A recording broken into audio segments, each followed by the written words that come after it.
Hey guys, how you doing? Hey, how's it going, Aisha? Where are you? That looks so like that paint. Is that a painting behind you, or what's going on?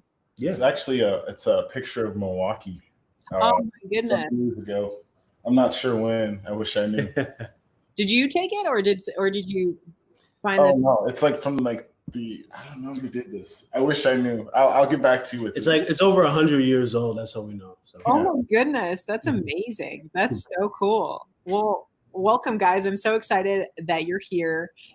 We're here on technology, of course, and I hope to see you in person sometime soon. But I'm glad to have you now. And you know what? I'm just gonna dive right in. And I'm sure you've gotten this question before, but I couldn't find the answer when I was doing the research on you. I need to know about this Immortal Girlfriend. Where does this name come from? oh wow. Well, there was this vampire I was dating once upon a time. No, so That's what I was hoping. so the name actually it comes more from it's more about an ideal. It's like an idea of something that's like good, but also something that's undying. It's not like a person per se. So it's kind of funny to like for us, music is that muse. It's that immortal girlfriend. So it's something that we could always kind of come back to that relationship. That's beautiful. I like music as the immortal girlfriend. I'm gonna steal it. No, I'm just kidding. Well, there is a funnier question underneath that is I've been watching kind of your media and I love Supernatural and I'm just wondering where the Black Winchesters come from and if it's from that. Yeah. I mean that's kind of our run, our little spin on it. But yeah. Is it like a running joke or where did that come from? Are you fans? Well, we were fans up till maybe like season 5. And I feel like it kind of fell off a little bit after that. But we like the idea of two brothers that were always on the road, kind of driving and just out in the dark. That's kind of our general aesthetic. So Black Winchesters it is. Perfect. I had to ask. And you know what? I'm aware, that you guys, I didn't try. I found the MySpace for your old screamo band called Starwind and Hawking 777 or 777. Yes. Yes, I found that MySpace. It was incredible. I tried to listen to music, they wouldn't let me. But what made you guys transition into electronic music when you come from, there's so many evolutions of music and musical discovery. I'm just curious of what yours was from screamo to now. Well, I feel like at the time half the band lived in Fredonia, so we had to drive like an hour up to them to practice. I figured we came from the same womb, we came from the same house. Let's just make music. It's simpler. So it's a matter of convenience. Of course, you must have liked, that style of music. I know that you guys have some metal influence that you love too. Right. Yeah. Well, I think it was kind of just where we were at the time, like musically, to go from like a more aggressive side to a more like chill wave side. It was just kind of like our natural flow. So yeah, I think at the time I was kind of starting to listen to bands like M83, Naked and Famous. I'm just big fans of those. So I think that was maybe like late 2000s, like early 2010s. I kind of started really getting into that, and that's kind of when we started doing more synth-based, like electronic, vibes. Yeah, it's cool to see how it all pairs together. I grew up hip hop as my bed stories, but punk rock as my social circle, and I love both together. It's cool to see that diverse, but it was really fun to check out your MySpace. So you've recently released the EP Ride, and I absolutely love the imagery of the car throughout your artwork and the music video as well. Of course, it's like a key factor. Is the car thematic to the concept of this EP? Would you I'll say? let you take it. Go for it.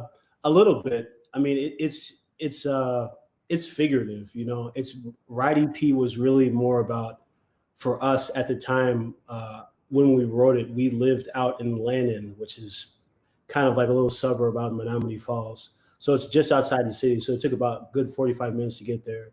And so we spent a lot of time on the road. And so a lot of the ideas kind of came about, just via car. So the car for us was also it was just more symbolic of just transitioning and change. And yeah, I think that's kind of how it was, just like a natural extension of like where we were at, and yeah, just our travels and on the road of life, so to speak, I guess. That's cool. I love that. You chose the greatest car for it too. I love that imagery. I love the theme together. Awesome, thank So you. what I mean, of course, just for those people listening too, what kind of car is that hydraulic beauty that you have in your imagery?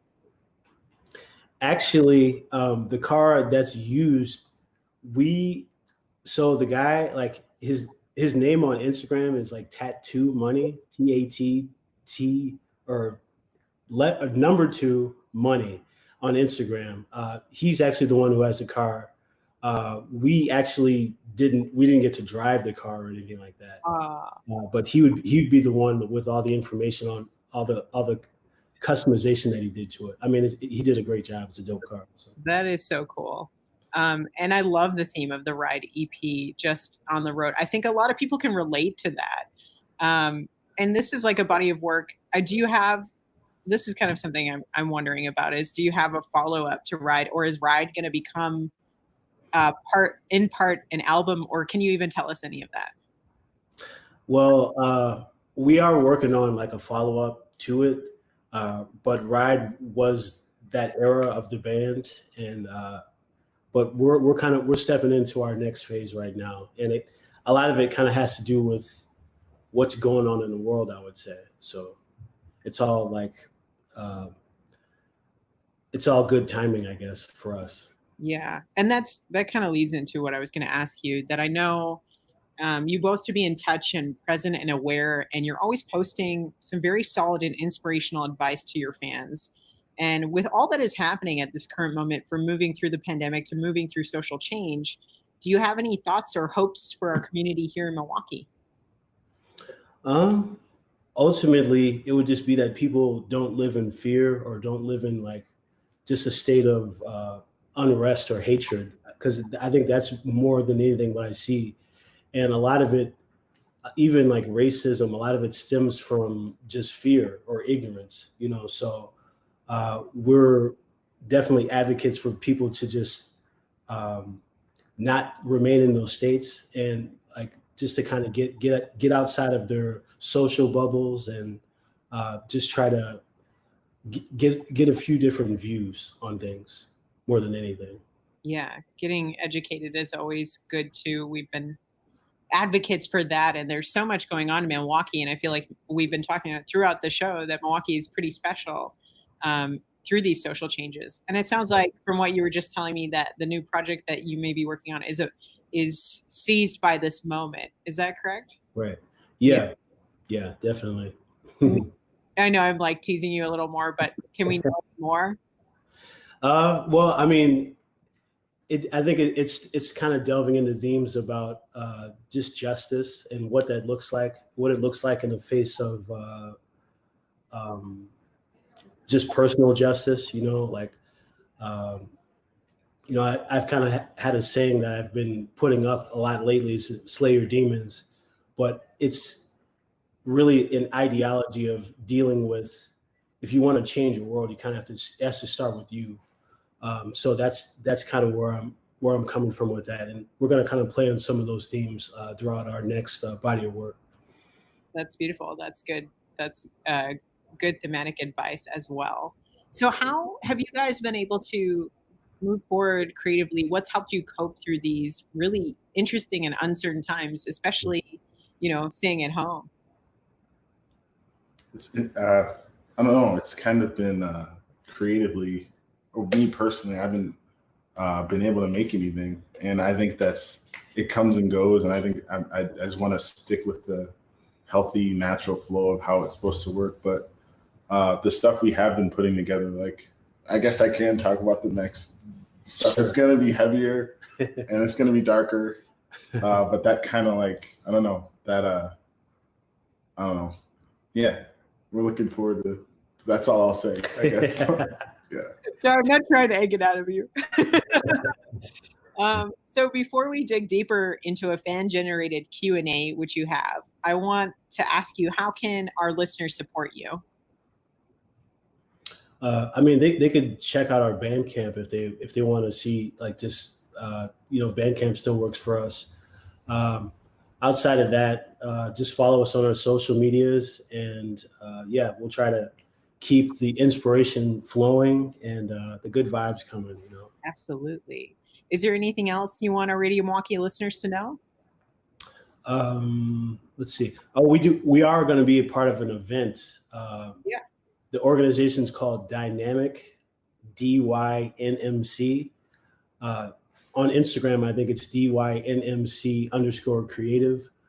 You can go follow that page. But this Friday, we're going to be playing a show with them, and they're based out of LA. So they're going to have different synth acts and different musical acts and like film and other things. And it's a fundraiser for PPE for like healthcare workers and for the ACLU. So it's a fundraiser for that. So we're going to be on there. We're going to have our